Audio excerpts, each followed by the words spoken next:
Oi, gente, hoje estamos aqui com mais uma aula teórica. Nós vamos falar sobre uma das partes fundamentais da programação, que são as estruturas, conhecidas como laços de repetição. Então, para que a gente usa essas estruturas? Por muitas vezes no nosso código, a gente encontra uma ação que a gente precisa repetir, certo? Pode ser um cálculo, pode ser a impressão de uma variável, pode ser um trecho inteiro de código que a gente quer repetir. Então, a gente usa o laço de repetição justamente para poder reutilizar um trecho de código e refazer uma ação diversas vezes, sem que a gente precise ficar dando Ctrl+C, Ctrl+V no nosso código. Então, de forma mais geral possível, o que constitui um laço de repetição? Nós temos basicamente duas coisas: a ação, certo? O trecho de código que a gente quer repetir. Então, a gente pode simplesmente colocar como uma ação. E nós precisamos de uma parada, uma condição de parada, ok? Isso é extremamente importante, porque caso contrário, a gente vai simplesmente ficar preso num loop infinito, certo? E o nosso programa nunca mais vai para frente. Então é como se a gente tivesse cada vez mais e mais entrando nessa ação e repetindo ela, sem sair nunca dessa parte do nosso código. Então, para evitar isso, a gente precisa de uma condição de parada. Ok? Hoje, nós vamos focar em duas estruturas de repetição que são muito usadas e implementadas na maioria das linguagens de programação. Ok? Então, quais são essas estruturas? O for e o while. Nós vamos especificamente entrar em detalhes sobre cada uma dessas e sobre suas variantes. Então, nós vamos começar pelo for. A principal característica do for é que nós já temos uma ideia, antes de executar o nosso código, quantas vezes nós queremos repeti-lo. Então, por exemplo, aqui eu tenho uma lista de números e digamos que ela vai do número 0 até o número 10. Então, o que eu quero fazer? Para cada elemento dessa lista, eu quero imprimir esse elemento. Um outro exemplo é, digamos que nós temos uma lista de preços e para cada preço nessa lista, eu quero dar um desconto de 10%, certo? Então, menos 10%. E como último exemplo, a gente poderia ter, por exemplo, uma lista de compras que a gente quer escrevê-la antes de ir no mercado.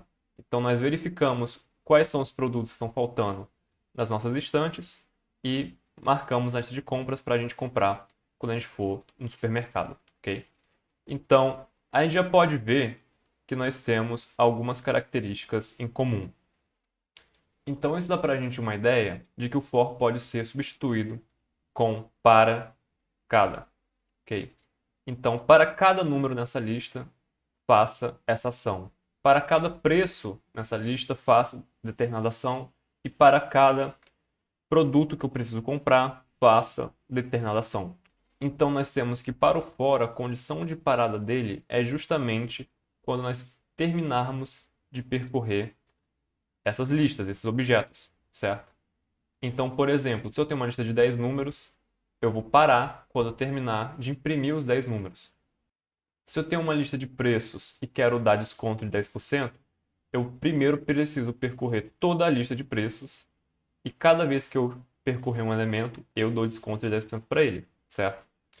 Se eu quero escrever na minha lista quais são os produtos que eu preciso comprar, para cada elemento que eu preciso comprar, eu vou escrever o nome dele na minha lista. Então, o for ele tem essa ideia de pré-determinação. Já o while é um pouco diferente. Diferente do for, o while passa para a gente justamente a ideia contrária, a ideia de incerteza. Eu não sei quando que eu vou terminar de rodar o meu código, certo? Então vamos lá. Nós temos aqui três exemplos. Digamos o seguinte: se eu estiver fazendo cadastro de atletas durante uma competição, eu não tenho como ter certeza quando que vai parar de aparecer atleta para eu cadastrar. Então eu preciso manter o meu cadastro funcionando enquanto eu tiver atletas lá para serem cadastrados, ok? Mesma coisa, por exemplo, para um guarda-chuva. Enquanto estiver chovendo, eu quero estar com o meu guarda-chuva aberto. Como eu não tenho controle sobre as condições do tempo, eu posso ficar com o guarda-chuva aberto por 10 segundos, meia hora ou então 2 horas, certo? Enquanto eu estiver dentro da chuva, eu vou usar o guarda-chuva. A mesma coisa, por exemplo, água. Se eu tiver com sede, eu bebo água. Eu posso estar com pouca sede e beber apenas meio copo d'água.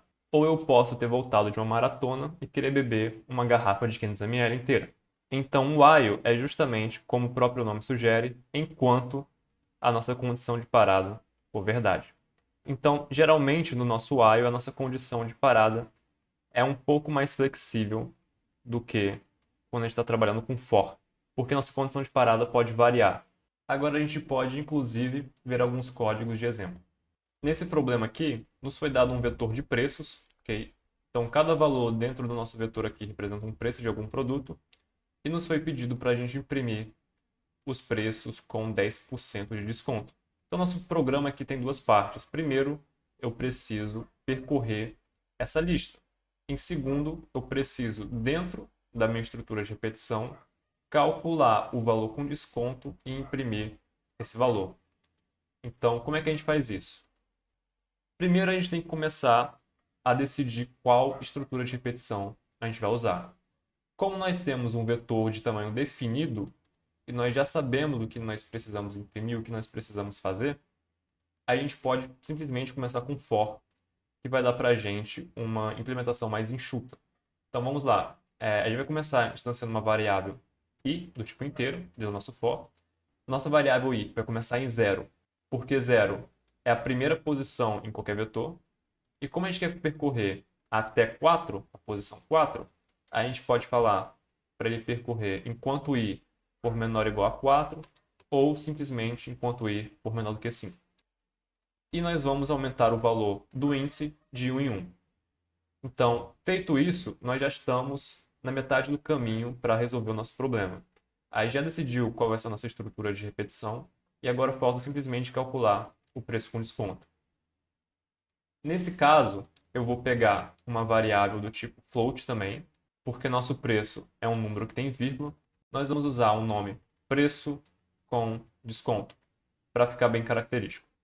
Nós vamos falar que preço com desconto é igual ao nosso vetor de preços na posição i, porque i vai mudar de valor de 0 até 4, multiplicado por 0,9. Por que 0,9? Porque nós estamos removendo 10% do valor como desconto, e aqui eu estou pegando 90% do meu valor, ou seja, o valor inteiro menos 10%. Feito isso, eu vou simplesmente imprimir preço com desconto do produto. Aqui nós vamos imprimir nosso índice é igual a, e nós vamos imprimir o nosso preço. Como nós temos um número com duas casas decimais significativas, eu vou imprimir como 0,2f. Aqui eu vou colocar, em primeiro lugar, a minha variável de índice, que vai ser meu i, e em segundo lugar, o meu preço com desconto. Um ponto e vírgula, e o nosso código já está pronto. Então agora vai simplesmente rodar ele e ver a lista de preços aqui no final. Vocês podem ver aqui que ele imprimiu, mas como a gente não quebrou a linha, ele ficou um pouco desformatado, um pouco difícil de entender. Para resolver isso, é só vir aqui no final do printf e colocar contra barra n. E aí ele vai entender que é para quebrar a linha nesse ponto aqui e vai ficar separadinho bem certo. Então eu vou rodar o código mais uma vez. Dessa vez ele imprimiu perfeitamente formatado e aí a gente pode ver que os valores estão com a porcentagem correta de desconto. Agora, no próximo exemplo, a gente vai fazer usando o while. Então, aqui no nosso segundo exemplo, a gente vai fazer um programinha para fazer o nosso usuário usar guarda-chuva se estiver chovendo. Então, nós temos aqui uma variável do tipo inteiro, que se o valor dela for igual a 1, vai significar para a gente que está chovendo, e aí a gente tem que avisar para o nosso usuário usar um guarda-chuva. Então, como eu não tenho como saber quando começa ou para de chover, e nesse caso aqui eu não tenho nenhum objeto de referência para percorrer, eu vou usar o while. Então a gente pode simplesmente colocar while tempo igual a 1. Aqui ele está verificando se o valor da variável tempo é igual a 1. Se for isso, a gente vai mandar o nosso usuário usar o guarda-chuva ok? E depois nós vamos perguntar para ele se ainda está chovendo. Ainda está chovendo. E o que nós vamos fazer com esse segundo printf aqui? Nós vamos perguntar para ele qual é o novo valor da variável tempo. Então, nós vamos usar o scanf para ler uma nova variável do tipo inteiro. E nós vamos colocar o valor que nós lermos dentro da variável tempo. Aqui, a gente pode dar um contra/n para ficar separado. E depois aqui do chovendo, ainda vou colocar um outro contra/n, que é para a gente saber em qual iteração a gente está, certo? Antes da gente rodar, vejam que a nossa variável tempo está iniciada em 0. Como ela inicia em 0, quando ele chegar nessa condição e verificar se tempo é igual a 1, vai dar automaticamente falso. Então, vocês vão ver que ele não vai nem sequer entrar dentro do nosso while. Eu vou executar de toda forma, só para a gente poder ver isso na prática.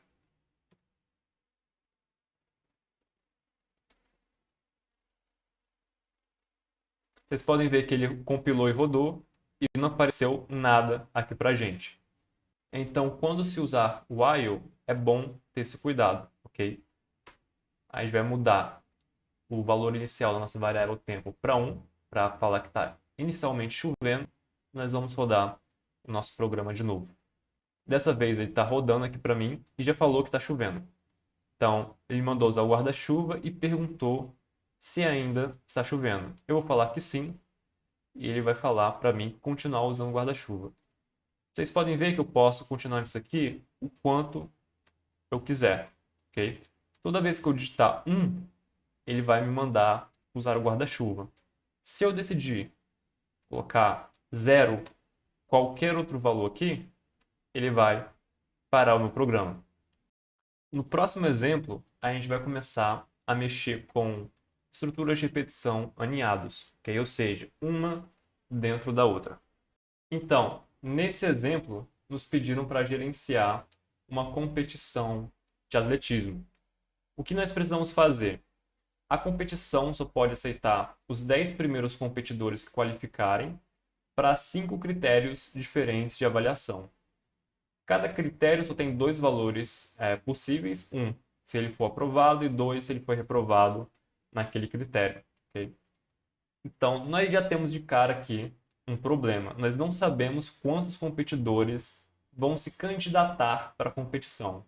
A gente sabe que só 10 dos que se candidatarem vão ser aceitos. Porém, pode ser que 300 se candidatem e apenas esses 10 passem. O segundo é que pode ser que tenha menos competidores do que esses 10, certo? E nesse caso, se tiver menos competidores, a gente também vai ter que parar nosso programa. Então, como nós temos uma incerteza muito grande, a gente vai começar usando o while. Então, nós já temos 2 condições de paradas diferentes. A primeira condição de parada é não ter mais competidores. Não tem mais competidores. A gente pode criar aqui uma variável do tipo inteiro, falar aqui parada competidores. Nesse caso, a gente pode distanciar qualquer valor para ela. Eu vou começar com 0. E aqui no nosso while, a gente vai colocar parada competidores igual a 0, que é para o nosso while continuar funcionando. A nossa segunda condição de parada é caso já tenha 10 competidores classificados. O que nós precisamos fazer para verificar se tem 10 competidores qualificados? A gente precisa de uma variável com o número de competidores que já foram classificados e toda vez que um novo competidor for classificado, a gente vai aumentar em 1 o valor dessa variável. Então, a gente vai criar uma variável do tipo inteira e ela vai representar o número de competidores aprovados. Então, vai ser justamente o número de aprovados e nós vamos começar em 0.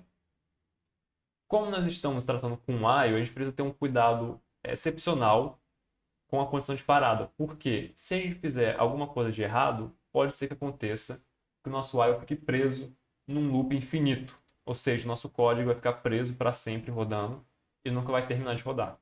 Então, é bom a gente começar já colocando as nossas condições de paradas aqui.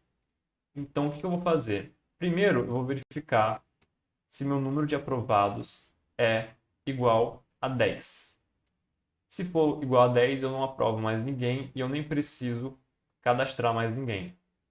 Então, aqui o que eu vou fazer? Eu vou falar que parada competidores é igual a 1, certo? O que vai acontecer nesse caso? Se o número de aprovados for igual a 10, a gente vai mudar o valor da variável de condição aqui em cima. E como a gente mudou para um valor diferente de zero, o nosso while vai parar de rodar. Caso contrário, se o número de aprovados for diferente de 10, ou seja, for menor do que 10, aí a gente vai fazer o quê? A gente vai perguntar se ainda existem competidores candidatos. Ainda existem candidatos? Se existirem, o que nós vamos fazer? A gente vai continuar rodando nosso while. Se não existir mais ninguém, a gente vai parar o nosso while. Como é que a gente faz isso? A gente pede para digitar zero se ainda existirem candidatos para a nossa competição e um caso não existam mais candidatos para a nossa competição, certo? O que nós precisamos fazer agora? Agora a gente precisa atualizar o valor da variável parada de competidores de acordo com essa entrada aqui. Então nós vamos aqui, nós vamos escanear o valor de entrada. Como é inteiro, é %d. E nós vamos usar parada competidores aqui embaixo. O que vai acontecer? Sempre que a gente terminar de verificar um candidato, a gente vai atualizar o valor da parada de competidores. Se for 0, a gente vai continuar rodando nosso while. Se for 1, a gente vai parar e vai continuar apenas com os candidatos que nós já temos aprovados. Ok? Então, agora que a gente já fez a lógica para a nossa parada, nós já temos certeza que o nosso programa vai sempre parar em um desses dois casos aqui, a gente pode fazer a lógica em si da competição. Então, nós sabemos que nós temos 5 avaliações. Como são as mesmas 5 avaliações para todos os candidatos, e sempre vai se repetir, eu posso usar um for dentro do meu while, porque é algo que eu já tenho certeza que sempre vai acontecer. Então, como é que vai ficar o nosso for? Ele vai começar em 0, e nós temos 5 avaliações, então ele vai até 5, sempre somando de 1 em 1, para alterar o valor da variável i e chegar no limite máximo. Então, para cada critério de avaliação, eu vou perguntar para ele se ele foi aprovado. Então, você foi aprovado no critério. Como nós temos 5 critérios, eu vou colocar aqui para ele variar o critério. Então, eu vou usar aqui o %d para imprimir o valor de i. E nós vamos perguntar para ele. Lembrando que nós só temos 2 valores possíveis. Um para aprovado e 2 para reprovado. O que nós vamos fazer agora? Depois de perguntar isso para ele, nós vamos ler esse valor. E agora nós temos um outro problema. A gente precisa de uma forma de verificar se ele foi aprovado em todos os 5 critérios. Como é que a gente pode fazer isso aqui? Existem várias formas. Uma delas é criando uma variável aqui, que eu vou chamar de critérios aprovados. E eu vou começar ela em 0. E o que vai acontecer? Dentro do meu for, eu vou ler uma variável inteira, que vai ser critério atual. E o valor dela, como só pode ser 1 ou 2, nós vamos verificar depois e atualizar o valor de critérios aprovados. Então aqui eu estou lendo critério atual e agora eu vou colocar um if dentro do meu for para verificar se o valor de critério atual é igual a 1. Porque se o valor de critério atual for igual a 1, então ele foi aprovado nesse critério e nós vamos aumentar o valor aqui de critérios aprovados em 1. Critérios aprovados vai somar 1. mais igual a 1. Quando terminarmos esse for aqui, o que nós vamos fazer? Nós vamos verificar se ele foi aprovado nos 5 critérios. Então, a gente vai verificar se o valor de critérios aprovados é igual a 5. Caso ele seja aprovado, nós vamos avisar para ele que ele foi aprovado. Então, você foi aprovado. E o que nós vamos fazer aqui no final? Nós vamos atualizar o número de aprovados em 1. Então, número de aprovados soma 1. Então, o que vai acontecer? Essa vai ser basicamente a estrutura do nosso código. Nós vamos receber o primeiro competidor e vamos perguntar para cada critério se ele foi aprovado ou se não foi aprovado. Para cada critério que ele tiver sido aprovado, nós vamos somar 1 na variável critérios aprovados. No final do for, ou seja, no final, depois que a gente tiver perguntado para ele todos os critérios, se o valor da variável de critérios aprovados for 5, quer dizer que ele passou em todas as avaliações, portanto, ele foi aprovado. Então, aqui nós estamos avisando ele que ele foi aprovado. Nós estamos aumentando o valor da variável número de aprovados em 1. Por que nós precisamos aumentar o valor da variável número de aprovados em 1? Porque ela é uma das nossas condições de parada. O que vai acontecer? Se a gente não atualizar o valor dela, pode acontecer da gente ficar também preso num loop, certo? A gente só vai ter uma chance de saída, que é quando não tiver mais competidores. Então, o que vai acontecer? Se a gente não atualizar, eu posso, ao invés de 10, acabar aceitando 20, 30 competidores, sendo que eu só podia aceitar 10, certo? Feito isso, a gente só precisa dar uma revisada no nosso código para ver se não tem nenhum erro e, caso não tenha nada, rodar o programa. Então, aqui em cima, a gente faltou falar que a variável que nós estamos imprimindo aqui é a nossa variável i, certo? Então, feito isso, nosso código já está completamente correto. Então, vamos só executá-lo. Então, nosso programa conseguiu compilar com sucesso, depois da única correção que a gente fez ali. E o que acontece? Aqui ele está perguntando se o candidato atual foi aprovado no critério 0, certo? Porque a gente está começando dentro desse for na posição 0. Ele vai fazer a mesma pergunta para mim, mais 4 vezes, eu vou mostrar aqui para vocês. Agora ele está perguntando se eu fui aprovado no critério 1. Vou falar que eu fui reprovado e para os outros fui aprovado. E aí o que acontece? No final, a gente chegou nessa linha de código. Como ele viu que o número de aprovados não é igual a 10, porque eu só tive uma execução do meu programa, o que aconteceu? Ele viu que isso aqui é falso e caiu nessa condição aqui de baixo. Agora ele está me perguntando se ainda existem candidatos para serem cadastrados. Se eu disser que sim, ele vai simplesmente repetir essas perguntas aqui que ele fez para mim, para cada candidato novo que eu for cadastrar. Se eu disser que não, ou seja, digitar 1, ele vai parar o programa. Então é isso, usando while e for, a gente conseguiu solucionar o problema que nos foi proposto. Então, é isso, gente, a gente vai acabar por aqui. Eu espero que vocês tenham gostado. Deem like se vocês gostaram, deem dislike se vocês não gostaram desse formato de vídeo. Se vocês tiverem alguma dúvida, podem comentar e se inscrevam no nosso canal aí para vocês não perderem as notificações das próximas aulas, ok? Então é isso, até a próxima.